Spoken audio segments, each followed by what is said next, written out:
Good morning. It's Friday, May 27th, and I have a major question to throw out at you.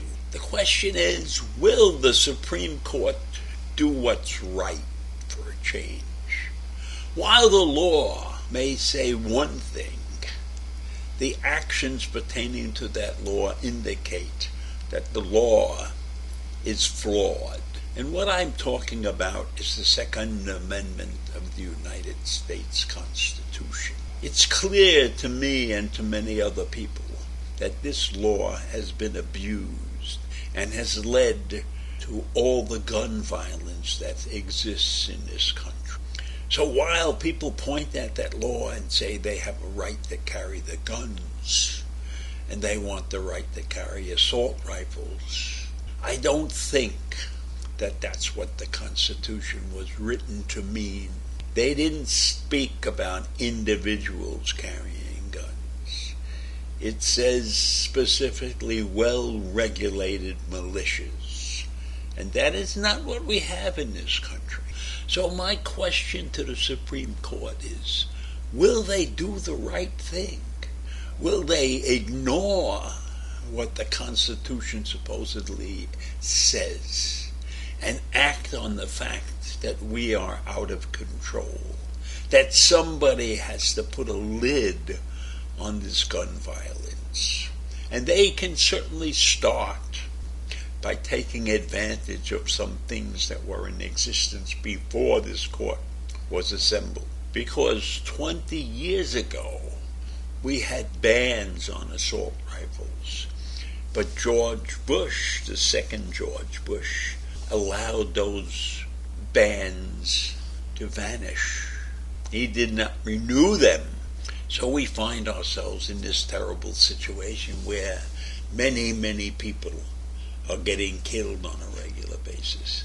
And it's not 2 or 3, it's 13 in Buffalo and 21 in Uvalde, Texas. So when is this country going to wake up? And I think the only place that can wake this country up right now is the Supreme Court.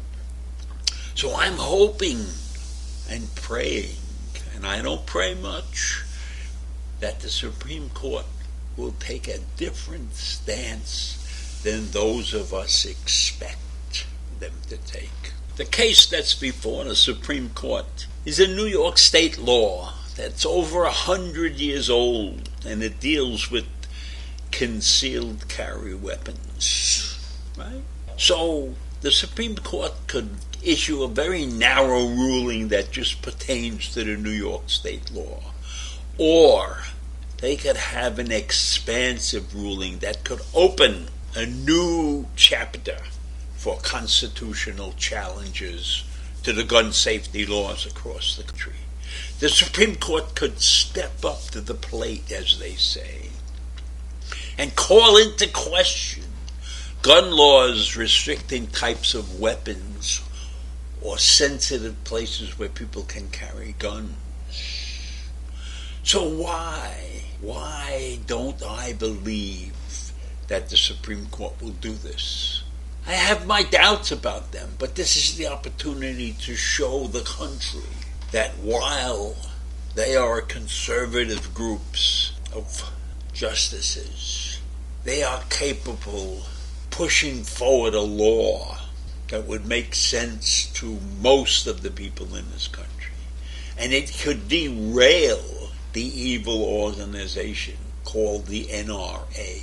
But I doubt that can happen because the NRA has much pull And the gun manufacturers have much pull. But as far as I know, the Supreme Court doesn't have to worry about that. They don't need to get campaign contributions to do their job. They are immune to them. They are immune to all outside forces. They have a lifetime appointment. They can do what's right. And doing what's right now, is a very strict gun control law. And the Supreme Court should lead the way in this particular area, since the states have lost control. The states have lost their minds over gun violence, and the people in this country have lost their mind over gun ownership. So I think that this is like the last bastion of hope for getting some changes to the gun laws. Makes no sense to me why people should be allowed to get those AR-15 sporting rifles that shoot full magazines of 20 and 30 bullets and are claimed to be hunting rifles. Originally, when the AR-15 came on the market for public consumption, they were tan and they looked like a hunting rifle. Now they're evil, they're black. And you know black is the color of evil. And gun violence is the most evil thing that's going on in this country. I think. Could point to some other things that are pretty evil too, but right now I will say that gun violence leads the pack. And so while the country is in the process of mourning 30 or 40 young children that have been killed in recent shootings, mass shootings, it's the perfect opportunity for the court to step back and say, in honor of those dead, we believe in gun restrictions. We believe the nation needs that. We're going to rule that. Have they got the guts to do that? Can they step forward and do what's 100% right? We'll just have to wait and see. This is an awful lot to put on people who are thinking differently. But there's humanity at stake. And they worry about lives, and they want to save the lives of the unborn. But they don't care that much about those who are 5 and 6 years old and sit virtually unprotected in schools. So I leave you with those thoughts this morning, and I'm hoping against hope that the Supreme Court can come to the right decision. Thank you for listening, and I'll see you in the morning. Bye.